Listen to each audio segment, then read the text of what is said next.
Hello, welcome back to We Love Ugly Data, the Deep Analysis podcast. This is episode 20, or if you're counting the other way, series 3, episode 10 of the podcast. I'm here again. Here is Alan. Hi, Alan. Hello. For those of you who are new to the podcast, welcome. For those of you who've come back, that's brilliant. Thank you. We didn't put you off. Anyway, for those of you who've been here before, you know the format. Those of you new who don't know the format, but part of the format of the podcast is telling you the format. So here's the format. 3 topics, 30 minutes. We always overrun. We try to overrun by as little as possible. We know that your time is valuable, so we want to make sure we kind of compress this as much as possible into something that's useful while you're running, commuting, making coffee, avoiding doing another work task, whatever it is that you fit in this to listen or watch this. We do appreciate it. Anyway, straight into a first topic. Topic number 1, the always popular. We've released some more vendor research as of about a week ago, Alan. Yeah, we put out 3 new vendor vignette profile vendor, whatever we're calling them now. We've changed the name of them, and we're all still internally calling them vendor vignettes. I'll remember in a second. That's fine. So three came out. Fortunately, 2 of them I wrote and 1 of them Alan wrote. So this should be relatively easy. We can't feign that we don't understand them or know about them, because the 2 people that wrote them are on this episode of this edition of the podcast. So first up, I'll pick up one of mine, which is DRUID or DRUID AI. Interesting for a couple of reasons. One, they're another now US domiciled company, which actually underneath is a very successful Romanian startup. We talked in the past a couple of times mentioning that around UiPath. Well, DRUID are now the same. They in the last year or so are now New York based, but still a big chunk of what they do is based out of Bucharest. They are a kind of all-in-one AI platform, if you like. Everything particularly focused around generative AI. So for the creation and management of what would have been called a few years bots, and probably last year would have been called assistants. And in our Lord's year of the 2024 is now always referred to as an agent. Whatever you want to call these things, they're ways of interacting between users and internal information via a medium that we may call a bot, assistant, or agent. And DRUID does an entire end-to-end platform. What's kind of interesting about DRUID is that what we're seeing is a kind of a retrenchment a little bit. We'll come back onto some of this stuff a little bit later on, from a lot of the large application vendors saying, hey, don't worry about the difficulties around building DIY AI platforms. Don't even try to do that. Just trust us to do everything. Trust vendor lock-in, if you like. Vendor lock-in will save you from the tribulations of how to manage it. Whereas DRUID are an independent platform. They work across a variety of different models. In fact, you decide that across a variety of different technology platforms and integrations. So for those who are working in heterogeneous IT environments where you've got a mix, maybe the vendor direction isn't the right thing for you. Maybe a platform like DRUID is more applicable. If you want more information, there's a whole vendor vignette profiling, whatever we're calling it now, vendor profile thing on DRUID, that you can get. And if you need to get more information, contact us on that. Next one up, Alan, looking at you, is M-Files, who recently, of course, were a sponsor of a piece of research that we've done. Really cool research, actually. If we do say so ourselves. Well, it was, though. We can say so ourselves, right? Mm-hmm. At the end of the day, the results are the results, and so the data was super interesting. Yeah, the thing is with M-Files, they've been around a long time, and I think that's important to note here, because like we just mentioned DRUID, a lot of innovation obviously does come from startups. That's reality. Yeah, that's the whole point of startups, in a way, to come up with something new. But actually, more established companies often have not only innovation, but they've also got some depth to them, right? Because they've been around for a while.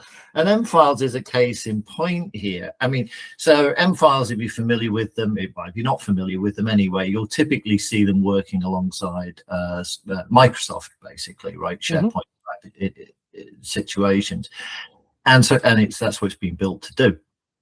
But The interesting thing is with the M files is that very early on they were sort of loners, and we didn't call them knowledge maps back then or knowledge graphs.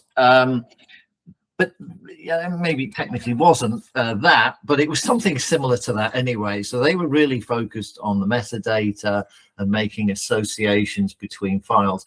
So they were sort of doing something quite different in the document management world, but I think it's fair to say never really got the attention. Well, in a world of AI, suddenly they're incredibly relevant because that approach, without getting into too much depth, because this is just a podcast, and of course you can read our report, is incredibly relevant. So, you know, M-Files customers, of whom there are a lot, really actually do find themselves in a quite advantageous situation if they want to deploy AI over many others. So it's just one of those sort of full circle stories. You know, when they were doing their thing back in the day, analysts like me were like, oh, okay, you know, interesting, different, and well, that and is, and I'm sure it wasn't planned that way, but they're in a neat place, quite frankly. Well, it's a neat place, and from originally Finland. Are they still HQ'd in Finland, or is they're not? I think they're technically, well, I know they're technically headquartered in Austin, in Texas, but yes, still have a solid Finnish presence. And you know, having done work in Finland in years past, I can attest to the fact that, you know, it's not just Nokia. There's a really strong and very, very, very solid tech sort of, what would you call it? I don't know. Finland market culture. Well, I was trying to come up with some sort of spin on Silicon Valley, but I failed. Oh, okay. I don't know Finland well enough. Otherwise, it would sound like a horrible cliche. Yeah, well, that's why I paused there. Yeah, I was going to use something like bad weather. Well, let's get something that's very Silicon Valley then, which is Writer. Silicon Valley as you can get. It's about as Silicon Valley as you can get. Now, Writer are kind of a hot topic right now for kind of a different reason. So we'll get onto a little bit of that in a couple of minutes' time, because whenever you're writing these profiles, they represent a moment in time, and for fast-moving startups, that moment in time can shift a little bit. So there's a couple of little bit of updates here to Writer post the publishing of this profile, which we should really kind of just append on for those of you who are following this story. So Writer, they don't necessarily like to be described in this way, but I think it's important to understand Writer's background. Writer's background originally was AI that creates content for you based on what your organization does. So if you want a whole bunch of product descriptions that are written about your products, do you have someone sit down and write them? No, you use the Writer AI to do that based on general models, foundation models it's created, but also industry models it's created, plus access to your own information through a kind of RAG system to create this for them. They kind of want to be seen as a bit more than that, because of course that tends to kind of tie them to more limited use cases, and certainly their background was originally in marketing use cases. So you'd be surprised. Product descriptions, product marketing descriptions is exactly kind of where they wanted to.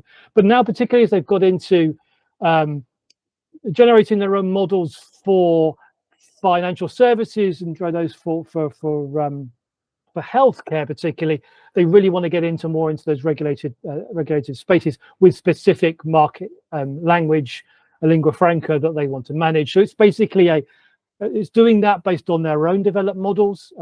They have got very strong benchmarking claims around those models. We don't get into benchmarking. There's a whole bunch of people that do that. We, trying to sort of sidestep that a little bit. But yeah, they've got a very strong benchmarking story around that, and generating new models in-house on a bunch of areas to extend that, starting with that general model, moving on to models that are specific to industries, and more recently getting into that emerging area of action models as well, which we've covered a little bit in the past. So what's happened up on screen is a story from CNBC. Actually, it came out the day after we published this. Now, we knew from the briefings that we'd had with Writer that they're raising a round at the moment. That's not a round that's concluded yet, but CNBC reported on the 9th of October that they're currently raising a new round, which values them at 1.9 billion. And at the same time, they, that would basically double their valuation in a year. But at the same time, so that's kind of interesting in itself. They're raising, there's going to be a big, hey, Writer's huge. Or of course, the alternative, Writer's been acquired, which is something that can also happen during a raising round, if somebody thinks the value is better there. We got no inside track on that particularly, but, Writer are quite a big deal. Lots of people will be looking at them, I would imagine, for both investment purposes and also potentially acquisitional purposes, whether that be a vendor, whether that be a private equity. I'm sure they've got lots of eyes on them because they are quite noisy. The other thing that's kind of interesting, and it could be something we may come back to, or certainly will be referring to, is the idea of synthetic data. And one of the ways in which Writer, along with a lot of other parties, are trying to increase the speed at which they develop models, but also to decrease the external content deals they have to get hold of to grab content to be able to train models, is to use synthetic data modeling. So basically creating fake data isn't really a way of doing it. It's creating data that's very like real data, either anonymized or changed slightly, so that then you can train it based on something fresh. Now, there's a whole area around synthetic data about, are we really just feeding animals with other animals? The more turns we change synthetic data because it became less likely. There's lots of interesting really to do out of that. And I think something that we'll be keeping a little bit of a track on that. I know that you kept your eye on Writer a little bit, Alan, too. Yes, and I don't want to fuel the rumor mill here, but I did. Please do. I did bump into somebody I knew there from previous in San Francisco recently. Yeah, I mean, let's just have a bit of fun here. I think they'll be acquired, but it goes back to how we kicked this discussion off. This is so Silicon Valley. Yeah. 1.9 billion. Wow. And bear in mind, at the same time, we're reading constant stories and we're hearing constant tales of woe, of zombie VC funds and people struggling to raise money, right? So this is like a flashback to the dot-com era. It's not, here's the point. It's actually not that common to be raising that kind of money. Yeah, everybody sees the money being thrown at OpenAI and stuff, but actually it's really getting increasingly difficult to get your hands on money. A lot of the VCs don't have any money to give you. They've invested it all, and there's no IPOs, and they're finding it difficult to get out. So they are quite an odd one, if that makes sense. Well, yeah, and getting outside the valley briefly, as we must. I was talking to a UK seed level startup recently in automation, and they are really struggling to find anybody really to pitch to.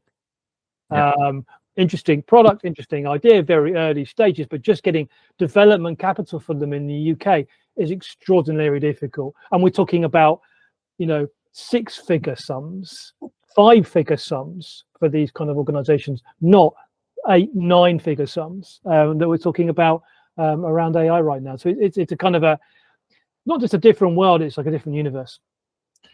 It really is. So yeah, we'll see what happens there. It's certain. I mean, it's really, we're not having a dig at them here at all. They are an outlier though, and just something I want to clarify, that there is plenty of money in Silicon Valley.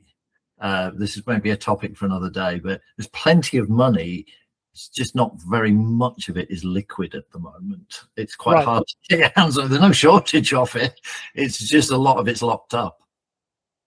Yeah, I think that's. I mean, we can kind of cross over into our second topic here. This is to do a little bit of a catch up, sort of folding back a little bit into why you were specifically in San Francisco and Silicon Valley on the occasion you have a conversation with an unnamed party about Writer and the fact that Writer is potentially an acquisition target for people.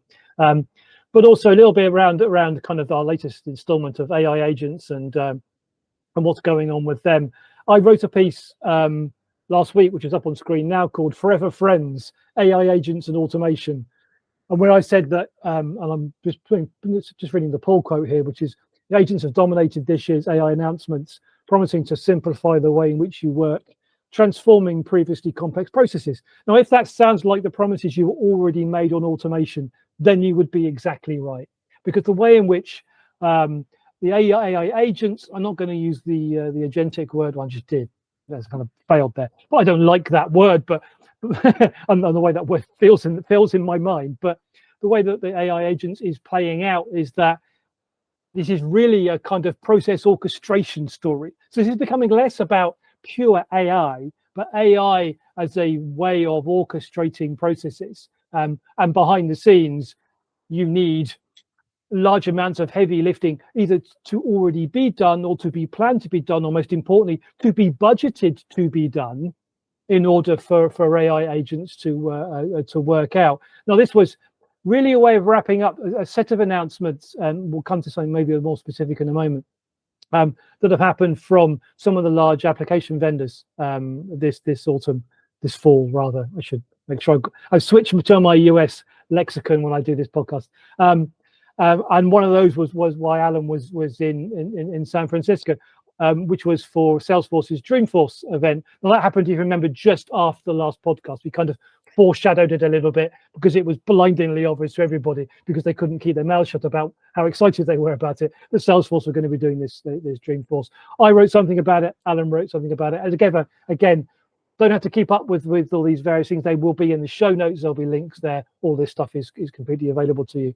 But with Agentforce specifically, which is Salesforce's one, you know, the reason I wanted to point out, and kind of why I also wrote that piece afterwards, is to say, you know, and just to read the quote out, you know, as the weeks-long reveal for Salesforce's new Agentforce product line falls into focus, it's clear the weight of any apparently autonomy within it is resting far more heavily upon customers building workflows to enable it, rather than artificial intelligence to direct it. And in fact, just on that, up on screen for people watching, and I'll describe it for those people who are listening, is a graphic that Salesforce were using, actually not at Dreamforce, but at the press event a few days before, which is a graphic that says, how does Agentforce work? So on the left-hand side, you've got all of your data, structured, unstructured, and what they're referring to as zero copy. So basically, data you've copied out, kind of copied, but not copied from an external area into data cloud. So basically, left hand is data, in the middle is AI, and on the right-hand side is action, right? So data, the AI in the middle gets data from the left-hand side and then passes it on to actions on the right hand. For Salesforce, those actions are flow, so very much kind of automation, MuleSoft, so APIs you're calling, and Apex code, which is proprietary Salesforce code. But basically, to make actions, you have to do code. To do actions, you have to perform some kind of transformative automation on it, whether it's performed within the walled garden of Salesforce or external. So really, the AI in the middle is doing some interesting routing. It's doing some interesting triage, if you like. It's doing some orchestration. But in order for a thing to happen, that thing has to, one, exist, and two, be handled by automation. Now, you were on the ground there, Alan. You were there, seeing it happen. Do you want to add a little bit more texture to this? Well, yeah, being on the ground there is being in the middle of absolute chaos. It is one heck of an event. Yeah, it's an odd one. So, you know, you touched on it before, but all of the promises of agents, right? It's the promises that RPA was making 7 years ago. Absolutely. It's the promises that workflow vendors were making 20 plus years ago. Yes, and it's been a long-term promise of AI back from the point when AI had existed on paper. And the truth is, nobody's ever really delivered on it, except but there are exceptions. So, you know, chatbots, right? I mean, that's the sort of the obvious analogy here, because a lot of these agents are basically chatbots, smart chatbots, better chatbots, but they are chatbots. So here's the thing. There is this enormous pressure on Salesforce after having a bad year, and all sorts going on, activist investors. So, they've thrown themselves all into this. And I admire that, actually. And I think of all the companies, well, maybe not of all the companies, but one of the companies that probably has some leeway here is Salesforce. Why? Because they have a lot of customers who are Salesforce shops. So they've got Salesforce data, they've got Salesforce workflows, so they're in a good position. So particularly for things, customer service being the obvious one, right? I think they can do quite a lot here. But Salesforce, along with everybody else, is going to hit the same barriers that everybody has hit in the past. You need really accurate, relevant, well-maintained, secure data. You need very, very, very well understood workflows, and nobody has either of them. So let me just interject at this point. Up on screen, for people who are watching right now, can see the blog post that Alan wrote while he was on the ground in San Francisco. And again, links will go into the show notes for people who are just listening. It's called Dreams of Agent Force, and the pull quote is that Mark Benioff described it as a high wire act. Most everyone else I spoke to described it as high risk. So those high risk factors are kind of the ones you're just pointing out. The need to have your data organized, to have your automations scoped and built. Huge shift for Salesforce. I mean, we wrote earlier this year at Trailblazer event I attended in San Francisco, where they were talking about unstructured data, and slightly tongue in cheek, Salesforce has never talked about unstructured data. So suddenly they bought into that's great, but that's a long journey. And so they acquired a company recently, Zoom In, and it does take them into the unstructured data world, but it's in a very specific way. It's a very specific set of use cases. So again, on screen is a blog post Alan wrote when Salesforce acquired Zoom In, just after Dreamforce, funnily enough, like the week after. They were already a big investor in the company, but they spent in the region of 450 million. And Zoom In is very specifically around kind of documentations and manuals and that kind of very structured publishing, which in itself is a big market, but it's a niche if we're looking broader into the world of agents. It is very much a niche. It's a good niche for Salesforce. It's a good niche. So that's cool. It's only from a service and support perspective, it does fall very much into that set of use cases. You'd imagine it would be a service cloud sponsored deal, right? Oh, 100%. But I think the thing is with, so I'm going to go off on a wild tangent here. Please do. Yeah. Somebody who many moons ago was training as an analyst, psychotherapist. Right? It's the principle of psychodynamics, right? There's only so much energy. So, RPA got all the energy at the time, right? And then suddenly it's on something else. And so everything's big. I mean, Salesforce and everybody else, it's like GenAI, whatever. That's yesterday's. Now all that energy's into agents. That's fine. My question is what's next? Yeah. Because this is hard. This is not as simple as, I'm not digging on Salesforce here. This is really hard to pull off. And we've had decades of people essentially trying to pull this off and falling short.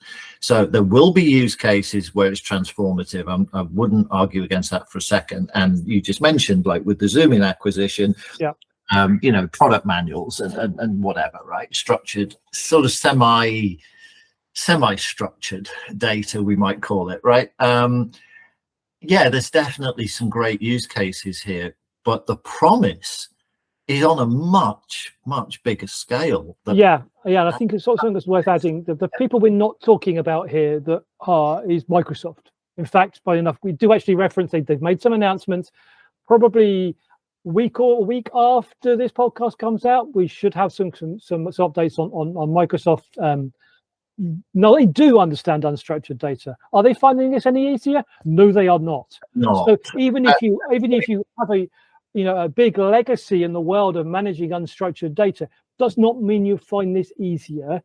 Nope. You can actually create a whole bunch of additional challenges for you when you get to that point, particularly around legacy data. So we're not forgetting about them. The focus obviously has been on Salesforce, but Microsoft have exactly the same big challenge, although some different slightly facets to those challenges? Yeah, I would actually say Microsoft has probably got bigger challenges. So to put into context, Salesforce, I mean, getting into the unstructured data world, really committing to it.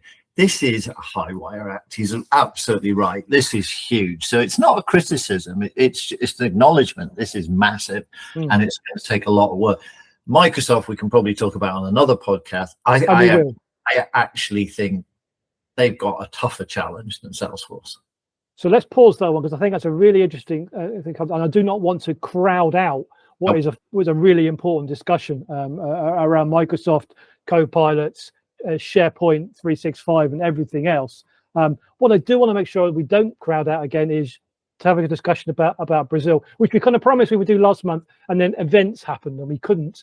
But I want to make sure that we cover that. You were in Brazil in August for an automation event, and we always focus on the fact that, don't forget Brazil. Brazil is huge. I mean, Brazil is, depending how you work it, the 8th or 9th largest economy in the world. You could ask, why aren't they in the G8? That's a whole other thing. But they are 8th or 9th, depending if it's World Bank or IMF. It's a huge economy, much larger than Russia or Mexico, or it's a huge market. So that in itself is something that can be overlooked by people who've never looked at the map or at an atlas before. But still.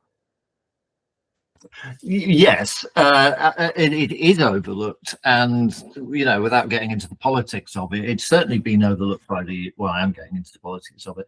It has been overlooked by the US in particular, which is crazy, because I've said I'm in long flight down to Brazil. I've done it many times, but at the same time, we're on pretty much the same time zone, so that's a big thing. But what you will find in Brazil is a huge amount of interest from China. Yes. So not everybody is ignoring Brazil. Here's the thing with Brazil. I've been going on about it for years and years and years. Look, I love the place, and what a tough life to have to spend some time in a very nice Airbnb on Copacabana Beach. I mean, I'm not. Yes. Yeah, it's got that going for it too. But here's the thing. It's a super interesting economy, and it's a super interesting dynamic, particularly for our industry.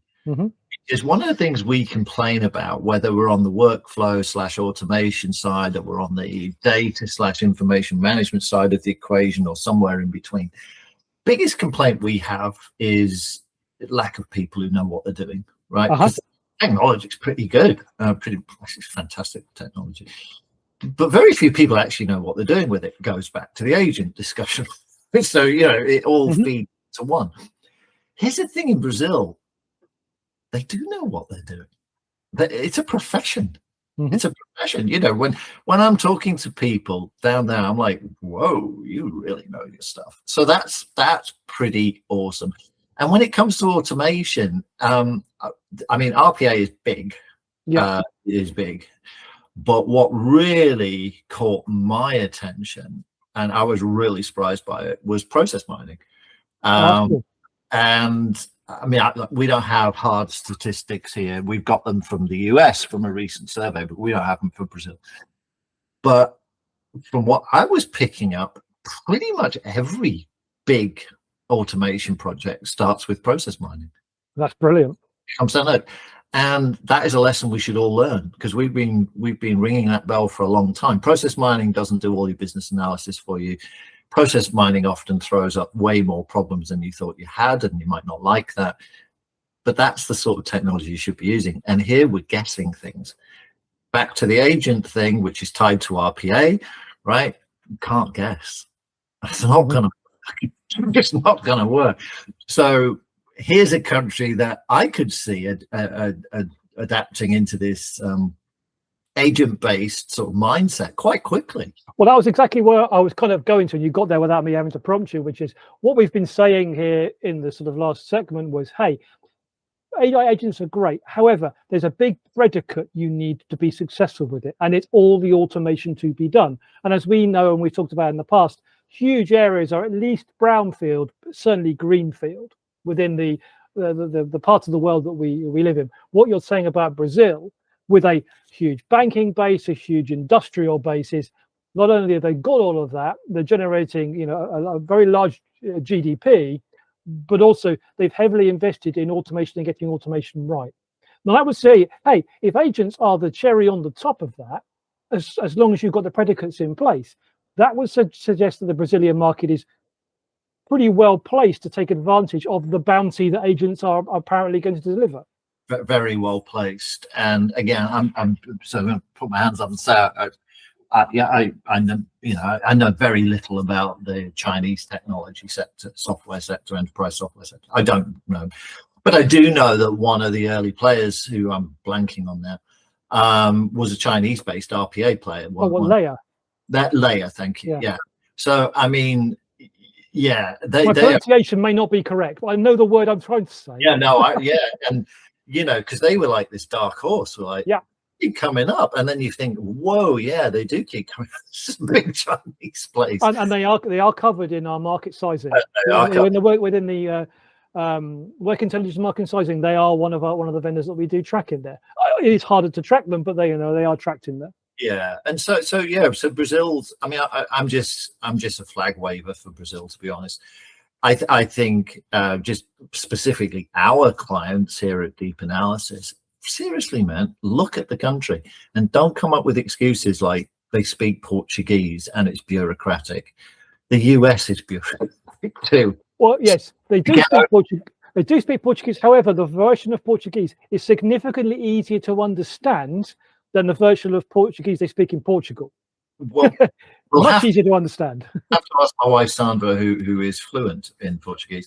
But yes, and of course, what a great place. Well, there you go. And I know we have to say there's a certain element of this that Alan really likes Brazil, likes visiting, and wants to be invited back next year. However, he's a pure analyst and wouldn't necessarily say nice things just because he wants to go back to Brazil. No, of course I wouldn't. No. Well, that's it. That's it for this episode of the We Love Ugly Data. Now, next month and the month after, I'm going to give you a little commercial for these. Next month, we will be doing a special. Hopefully, I haven't asked Dan yet, so this is a test of whether Dan listens to this podcast or not. Dan, you're on next month. We're all on next month because we're going to be talking about the Innovation Award winners. If you don't know what the Innovation Awards are, then that's our fault for not making more about it each year. But we do some awards each year. That will be the November podcast and December podcast. Again, will be all three of us. Yes, that involves you again, Dan, if you're listening. If you're not, we're going to find out this way because it's predictions time. Last year, we did a prediction special. This time we come on and I get to explain why our predictions worked or didn't work and make some new ones for next year. So that's the next 2 months for November and December. Yes, the year is ending. The year is coming away from us, but those are the next two that are coming up. But thank you for joining this one in October. I had to think about what month it was there for a moment. For joining us for this one from October. Thank you, Alan, for being game and coming along again. Thank you, and I'm going to have to start thinking up some predictions. We need to start thinking predictions. Well, at least you know. At least I've given you the schedule now. Yep. And for everybody else, thank you for joining us, and we will see you for the awards special next month. Bye-bye. Bye.